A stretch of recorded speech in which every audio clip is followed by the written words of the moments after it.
I never thought I'd be the kind of person who cheats. Not me. The one who used to scoff at stories of betrayal. The one who said, if you don't love them, just leave. But life has a cruel sense of humor. And when emotions get tangled, morals blur faster than you think. My name's Emily. And this is the story of how I cheated, got cheated on, and still thought we could fix it, only to learn that some things are meant to stay broken. It all started with Jake. We'd been together for 3 years, living together for 1, and to most people, we looked perfect. He was charming, smart, the kind of guy everyone liked instantly. But behind closed doors, our relationship had cracks, small at first, then deeper, until it felt like we were holding something shattered together with our bare hands. The first real shift happened when Jake started staying late at work. At first, I believed him. He worked in marketing. Deadlines, meetings, client dinners, it made sense. But then, there were the missed calls, the vague excuses, the cologne that wasn't his. You know that gut feeling when something's wrong, but you try to silence it because the truth feels too painful to face? That was me. I told myself not to be paranoid, but deep down, I knew. One night, he came home late, past midnight, and I asked him if everything was okay. He looked tired, distant, and said, "Just work stuff. Don't make a big deal out of it." I didn't push it. Maybe I should have. Maybe then, things wouldn't have gone so far. The thing is, I wasn't innocent either. Around that same time, I met someone who made me feel seen again. His name was Tyler. He worked in the same building as me, just on a different floor. It started innocently, coffee runs, small talk in the elevator, laughing about how awful Mondays were. But he listened to me in a way Jake hadn't in months. He noticed things. When I got a haircut, when I wore new perfume, when I looked tired, and when someone gives you the attention you've been starving for, you start to crave it. One night, after a work happy hour, things crossed a line. It was raining, everyone was leaving, and Tyler offered to drive me home. When we got to my building, I thanked him, but he just looked at me for a second too long. The air between us felt charged, wrong, but magnetic. I told myself not to do it, that I loved Jake, that this was a mistake waiting to happen. But then he leaned in, and I didn't stop him. I kissed him back. It was quick, hesitant, but it happened. And when I got inside, I stood by the door, drenched in guilt. I wanted to cry, but I didn't, because a small, ugly part of me felt satisfied. I justified it in my head, told myself Jake was probably doing the same thing. Maybe we were both miserable, both trying to find something we'd lost. But cheating doesn't fix anything. It just spreads the cracks wider. The next few weeks were torture. I kept pretending everything was fine. Jake and I would have dinner, talk about work, even laugh sometimes, but every time he smiled at his phone, I felt my stomach twist. Then one evening, I decided to do the thing I swore I'd never do. I checked his phone while he showered. I hated myself for it, but curiosity won. What I found made my hands shake. A text from someone named B. Can't stop thinking about last night. My vision blurred. I scrolled up. There were more messages, flirty, intimate, filled with references to places and moments that made my heart drop. He was cheating. For real. And not just physically, emotionally. I put the phone back before he came out, my mind spinning. I wanted to confront him, scream, demand answers. But instead, I froze. Maybe because I was guilty too. That night, I barely slept. My mind replayed every conversation, every moment that suddenly made sense now. The late nights, the new shirts, the distant tone. It all clicked. I thought about telling him what I did, that I wasn't innocent either. But I didn't. I wanted him to feel the guilt, the confusion, the pain. I wanted to see if he'd confess first. The next morning, I watched him getting ready, tying his tie, humming like nothing was wrong. I wanted to ask, "Who's B?" But instead, I said nothing. It felt like we were two actors in a play, pretending to be in love, reading from a script we both knew was fake. But pretending only lasts so long before the truth forces its way out. A week later, it did, in the worst possible way. Jake's phone buzzed while he was in the kitchen. I didn't mean to look, but the screen lit up. "Can't wait to see you again tonight." My heart stopped. I walked into the kitchen and said, "Who's B?" He froze, eyes wide, and for a split second, I saw it. The guilt, The panic. What? He asked, trying to play dumb. I laughed, but it came out shaky. Don't, I know. He didn't deny it. He just sighed, ran his hand through his hair, and said, Emily, I didn't mean for it to happen. Those words, didn't mean for it to happen, made me want to scream, because that's what I'd told myself about Tyler. But hearing it from him, it broke something in me. I told him I knew everything, and when he tried to explain, I snapped. How long? I asked. He hesitated, then said, a few months. A few months. While I'd been doubting myself, defending him, trying to fix us, he was with her. I wanted to throw him out, tell him it was over. But instead, I said something that shocked even me. I cheated too. The words hung in the air like smoke. He stared at me, jaw tight, silent. Then, for the first time, I saw him crumble. Neither of us spoke for a long time. To people, both betrayed and betraying, both disgusted and broken. And somehow, that night, instead of ending things, we sat down and talked, really talked, about why we did it, what went wrong, and if there was anything left to save. I don't know if it was love or guilt that kept us sitting there until dawn, but whatever it was, we decided, against all logic, to try again, to start over, to fix what we broke. It felt impossible, but we told ourselves we could do it. We both wanted redemption. We both wanted to believe it was just a mistake. We had no idea that trying to rebuild from the ashes would turn out to be the worst decision of all. The morning after we decided to start over, everything felt surreal. Jake made coffee like he always did, humming softly like nothing had happened, but there was an invisible wall between us now. Every movement, every look carried a different weight. I watched him pour the coffee, trying to convince myself that forgiveness was possible, that two broken people could patch themselves back together. But deep down, I already knew that something fundamental had changed. We didn't trust each other anymore, and pretending otherwise was just delaying the collapse. Still, we tried. For weeks, we forced ourselves into routines that looked normal from the outside. Dinner dates, movies on weekends, holding hands in public, all attempts to convince ourselves that love could survive betrayal. Jake even suggested therapy. That surprised me, but I agreed. We sat across from a counselor, dissecting our pain like it was something academic. Jake said he cheated because he felt unseen. I said I cheated because I felt unloved. The therapist told us that what mattered wasn't the betrayal, but what we did next. That rebuilding trust takes time, honesty, and consistency. I wanted to believe her. Jake did, too. Or at least, he acted like it. He started leaving his phone face up, sharing his schedule, calling me on his lunch breaks. I did the same. It was exhausting, constantly proving we weren't lying anymore. We were living under a microscope of our own making. For a while, I thought it was working. We even took a weekend trip together, our first in months, to a cabin near the lake. It was quiet, peaceful, like the world had paused just for us. We cooked, played cards, and for a fleeting moment, I thought maybe we were okay. But peace has a cruel way of masking decay. One night, as we sat by the fire, Jake's phone buzzed. Just a single notification, barely a sound, but it jolted me like a siren. I saw his hand twitch toward it, then pull back. Something in his face changed. My stomach tightened. Who's that? I asked, trying to sound casual. He hesitated. Work, he said. The same old word.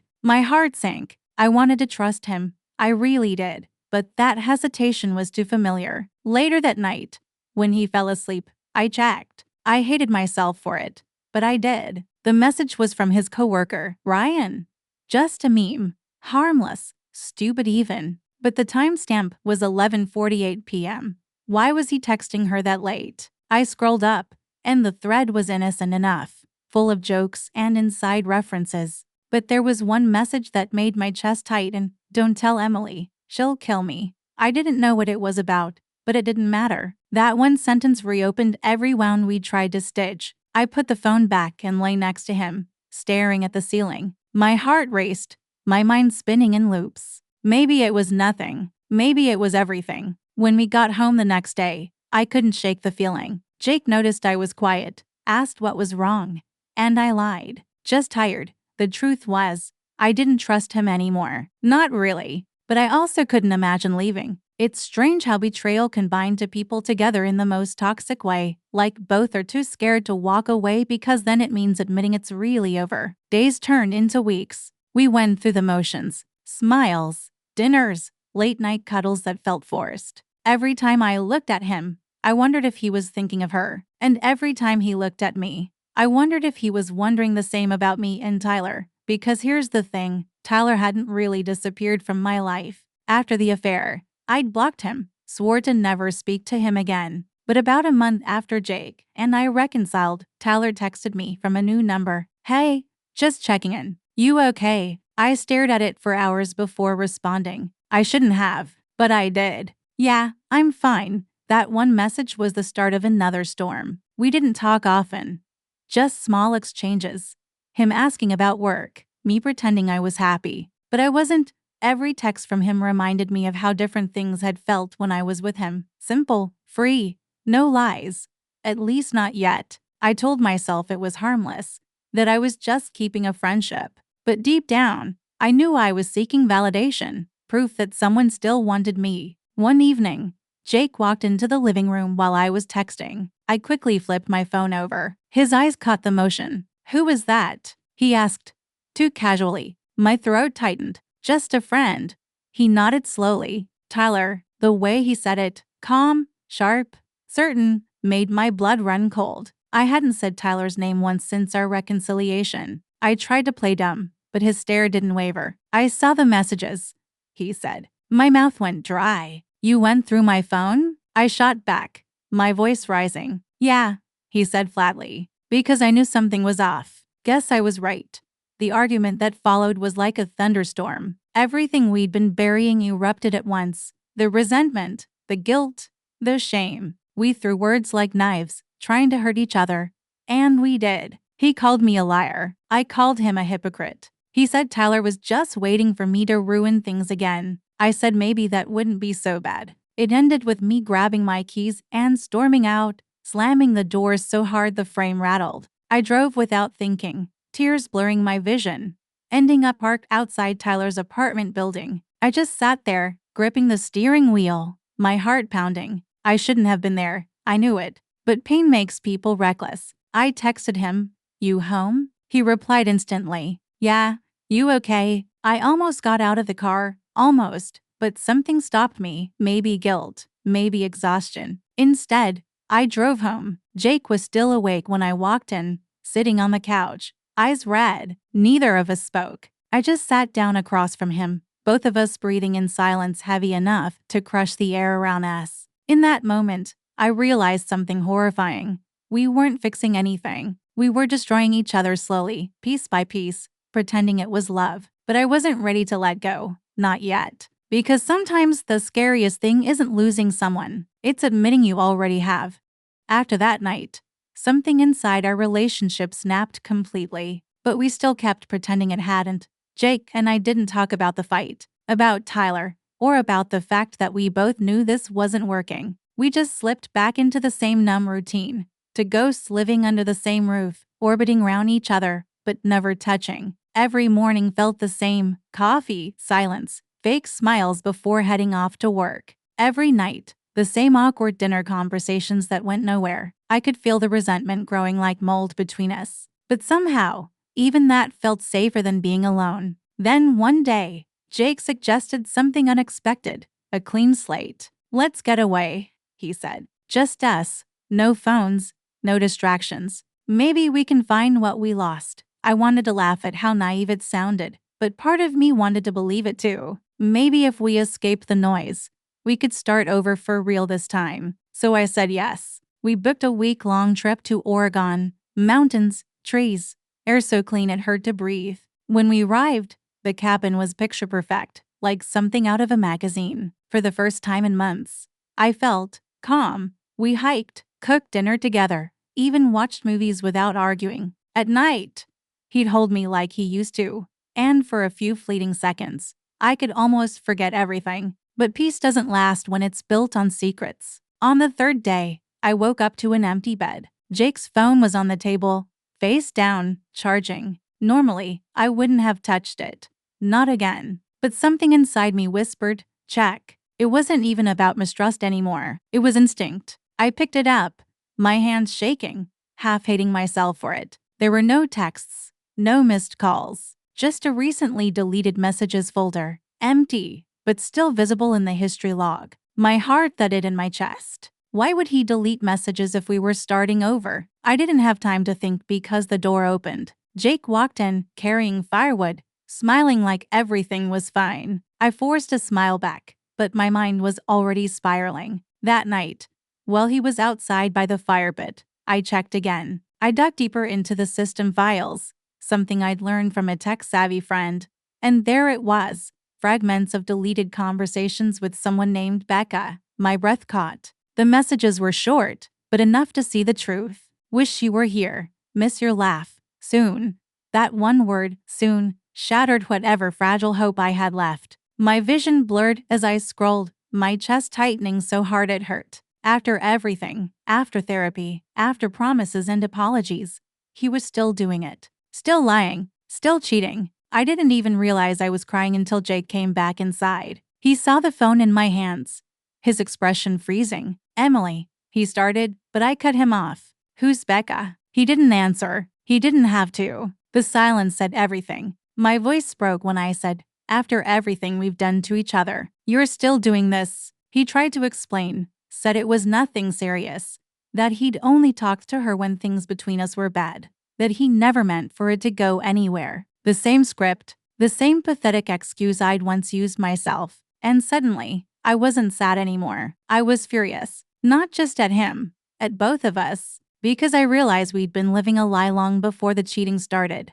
We were holding on to a version of love that didn't exist anymore, maybe never did. I told him I was done, really done this time. He begged me to calm down, said we could work it out, that he'd cut her off, that this time would be different. But I'd heard it all before. You already said that, I whispered, my voice shaking. And so did I, and look where we are. He didn't follow me when I walked out. I packed a bag, took the car, and drove. The road was dark and winding, and I didn't even know where I was going. I just needed to get away. I stopped at a small roadside motel, sat on the bed, and stared at my reflection in the mirror. I looked tired, hollow, like someone I didn't recognize. I thought about how I used to laugh with Jake until my stomach hurt, how I used to picture a future with him. And now, all I felt was emptiness. I wanted to text someone, anyone, but I had no one left. My friends had stopped asking about Jake months ago because I kept pretending we were fine. My family thought we were working through things.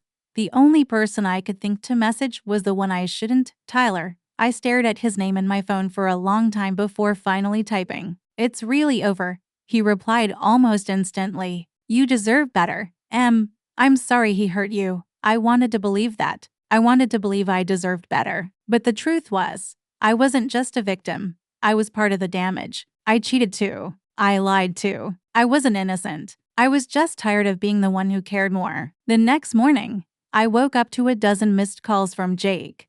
He texted, please come back. I need to explain. It's not what you think. I deleted them all without reading further. For the first time in years, I felt like I could breathe. I spent the rest of the week alone, driving along the coast, eating at diners, sleeping with the window open, feeling the kind of silence that didn't hurt. But peace is never as permanent as you think. On the last night before heading home, I got a text from an unknown number. It said, you don't know the whole story. I froze. Then another followed. Asked Jake about what happened with Becca last summer. My hands trembled as I read it again. The number wasn't Tyler's.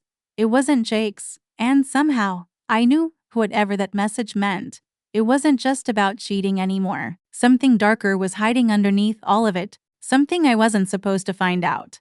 I stared at the message on my screen, my mind spinning. Asked Jake about what happened with Becca last summer. My first thought was that it had to be a prank, some cruel joke from one of his friends, or maybe even Becca herself. But something about the wording felt deliberate, almost warning me. The kind of message that comes from someone who knows more than they should. I tried calling the number, but it went straight to voicemail. No name, no clue, nothing. I sat there in that motel room, staring at the screen until the words blurred. Curiosity burned through me, but fear held me still, because whatever that text meant, It wasn't just about betrayal anymore. It sounded like a secret, and I wasn't sure I wanted to know what kind. The next morning, I packed my things and drove back to the cabin. I wasn't planning to stay. I just needed to see Jake one last time, face to face, and demand the truth. When I pulled into the gravel driveway, the air was heavy and still. His car was there, but the place looked abandoned. No lights, no sound. I knocked once, twice. Nothing. Finally, I pushed the door open. Inside, everything was eerily quiet. My heart pounded as I stepped in. The fireplace was cold, the dishes from our last meal still in the sink, and then I saw it. His phone, lying on the counter. Screen cracked, like it had been dropped in a hurry. The last message on the screen was from that same unknown number. She knows. My stomach twisted. I called out his name, my voice echoing through the cabin. No answer. I walked upstairs, checking every room, until I found him, sitting on the edge of the bed, staring at nothing. His eyes looked hollow, like he hadn't slept. "Jake," I said softly. He didn't move at first, then looked up at me like he'd seen a ghost. "You came back," he said, his voice barely above a whisper. "You shouldn't have." "Who sent me that message?" I asked. "What happened with Becca last summer?" His jaw tightened. He looked away. "It's not what you think." I laughed bitterly. "That's all you ever say. Emily, please," he said, standing up, his voice shaking. "You need to let this go. I'm not leaving until you tell me." He ran a hand through his hair, pacing the room. I'd never seen him look so nervous. Not guilty, not angry, but scared. Finally, he said it. "Becca, she wasn't just someone I was seeing. She worked for one of our clients, a real estate firm. Last summer, there was a party at the office, drinks, bad decisions. We started seeing each other, but it got messy. She found out I was with you, and when I tried to end it, she didn't take it well." He paused, taking a shaky breath. "She started showing up at my job, calling me, sending messages to my coworkers, even to you. Remember those blocked calls you used to get last year? That was her." I felt the room spin. "You're saying she was stalking you?" He nodded. "I told HR. They let her go. She disappeared after that. I swear I haven't talked to her since." "Then who's texting me now?" I asked. He didn't answer. I showed him the message. His face drained of color. "Emily," he said quietly, "you need to leave right now." "What are you talking about?" He grabbed his phone, trying to call someone, but the signal cut out. The cabin was too far up in the hills for reception. "Jake, what's going on?" He didn't look at me when he said, "Becca's not supposed to know where I am." My pulse quickened. "You mean, she's here?" He didn't respond, but his silence said everything. I went to the window, my hands trembling. The forest outside was still, but something about the quiet felt wrong. Too quiet. Then, from somewhere beyond the trees, a faint sound. Footsteps crunching on gravel, slow, steady, getting closer. Jake moved toward the door. "Stay here," he said, his voice low. I grabbed his arm. "Jake." "No," but he went anyway. The air outside felt thick, electric. He stepped onto the porch, scanning the trees. "Becca," he called out. No response, just the wind. Then, a shadow flickered near the tree line. My chest tightened. I couldn't see her face, just the outline of a woman standing still, watching. Jake froze. "Becca, please. Let's just talk." The figure didn't move. Then, without warning, she turned and disappeared into the woods. Jake ran after her before I could stop him. I shouted his name, but he was already gone. Minutes passed. Then 10. Then 20. No sound. I stood at the doorway, shaking, listening for anything. Footsteps, a voice, something. Nothing. Just silence. I finally grabbed a flashlight and followed the trail into the woods. My breath came out in clouds, my heart hammering. The forest was endless. Every tree looked the same. Every sound made me flinch. Then I saw it. Jake's flashlight on the ground, still on, beam pointed up at the trees. But he was gone. I called his name over and over, my voice breaking. No answer. Panic set in. I picked up the flashlight and turned in circles, trying to see where he went. That's when I saw something carved into the bark of a nearby tree. Messy, jagged letters spelling one word, LIAR. My stomach dropped. The flashlight flickered, then died. Everything went black. I turned back toward the cabin, running as fast as I could, branches scraping my arms, my breath ragged. When I reached the clearing, the cabin lights were out. I stepped inside, slamming the door shut and locking it. My hands shook so hard I could barely hold my phone. Still no signal. Then, a vibration. A text. From the same number. Now you know what he did to me. My blood ran cold. I typed back. Who is this? Where's Jake? The reply came almost instantly. You'll find out soon enough. The screen went dark. I stood there in the silent cabin, heart pounding, realizing I was completely alone. But the strangest part wasn't the fear. It was the sudden, sinking feeling that Jake hadn't told me the full truth. That maybe Becca wasn't the only one keeping secrets. I stood frozen in the middle of the cabin, the glow from my phone screen lighting up my shaking hands. The message repeated in my head like a drumbeat. Now you know what he did to me. The woods outside were pitch black, and the only sound was the faint creak of the cabin settling in the cold. Jake was still gone. I wanted to believe he was fine, that this was all some twisted misunderstanding. But deep down, I knew something was horribly wrong. I grabbed my jacket and flashlight again. But before I could step outside, I noticed something on the floor near the door. Muddy footprints. Fresh, not mine. My breath caught in my throat. Someone had already been inside. I backed away slowly, the floorboards groaning under my weight. The cabin felt smaller now, the shadows deeper. Every instinct screamed for me to leave, but my mind was paralyzed between fear and disbelief. Then I heard it, a faint tapping sound coming from upstairs. I held my breath, listening. It wasn't the wind. It was rhythmic, intentional, like footsteps. I called out, "Jake?" No answer. The tapping stopped. My flashlight flickered as I climbed the stairs, heart slamming against my ribs. The hallway at the top was dark except for the faint light from the moon seeping through the curtains. I pushed open the bedroom door. Empty. But on the bed was something that made my blood run cold. Jake's wallet, his keys, and a torn photograph. It was one of us from years ago, smiling in front of the old apartment, but the picture was ripped in half, my face missing. On the back, written in shaky letters, was one word, payback. I staggered back, my hand covering my mouth. This wasn't random. Whoever was doing this wanted me to suffer too. Then my phone buzzed again. Another message from the same number. He lied to you, Emily, just like he lied to me. Check his laptop. I ran downstairs, grabbing his bag from the table. Inside was his laptop, still open but on sleep mode. I powered it on, my fingers trembling as the screen lit up. At first, it was normal.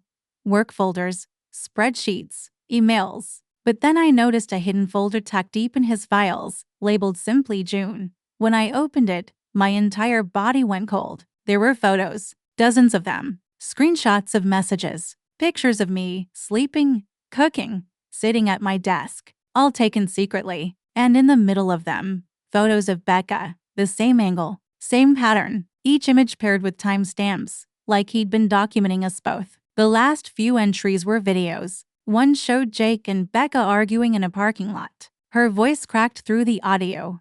"You said you'd leave her." He grabbed her arm. She yelled, pulled away, and the video cut out. The next file was shorter, only a few seconds. It was Becca, sitting in her car, crying, saying, "If he ruins me, I'll ruin him too." Then static. My vision blurred. My hands shook so violently I almost dropped the laptop. I scrolled to the last file, a document labeled "just in case." Inside was a message from Jake. "If anyone finds this, I need you to know I didn't mean for any of this to happen." Becca threatened to tell Emily everything. I tried to stop her. She said she'd make me pay. If something happens to me, it's her. My heart stopped. He knew she might come after him. I slammed the laptop shut just as another sound echoed from outside. The crunch of leaves. Slow, deliberate. I turned off the flashlight and crouched by the window. There was movement between the trees. A silhouette, female, standing just at the edge of the clearing,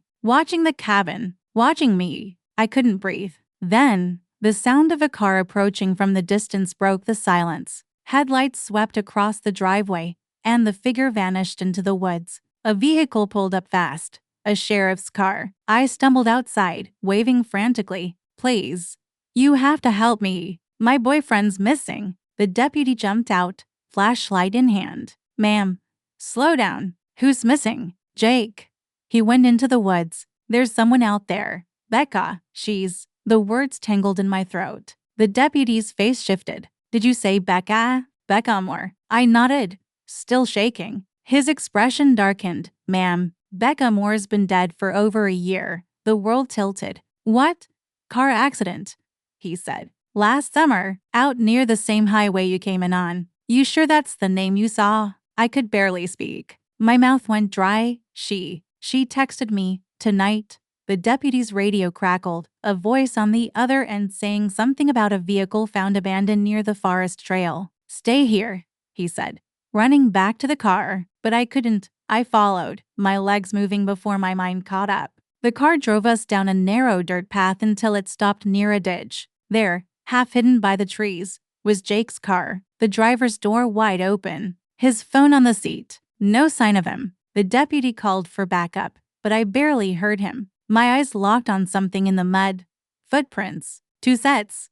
His and someone else's. Smaller, lighter, leading deeper into the woods. I took a step forward before he stopped me. Don't, he warned, but it was too late. I needed to know. The trail led to a small clearing, and there, lying among the leaves, was Jake. Still, pale, a thin scratch across his face, like from a branch. His eyes half open, staring into nothing. My knees buckled. The deputy shouted into his radio, but I couldn't hear anything over the roaring in my ears. My heart splintered, but beneath the grief, another feeling crept in, confusion, because on his wrist, in black marker, were 3 words. She found out. I never learned who sent the texts. The number was untraceable. The account deleted the next day. The police ruled Jake's death an accident, a fall, maybe, or an encounter gone wrong. But I don't believe that. Not after everything I saw. Sometimes, late at night, I still get texts from unknown numbers. Always the same words. Now you know. Every time. I delete them. But I've stopped asking questions. Because the truth, I don't want to know anymore. Some secrets don't belong to the living.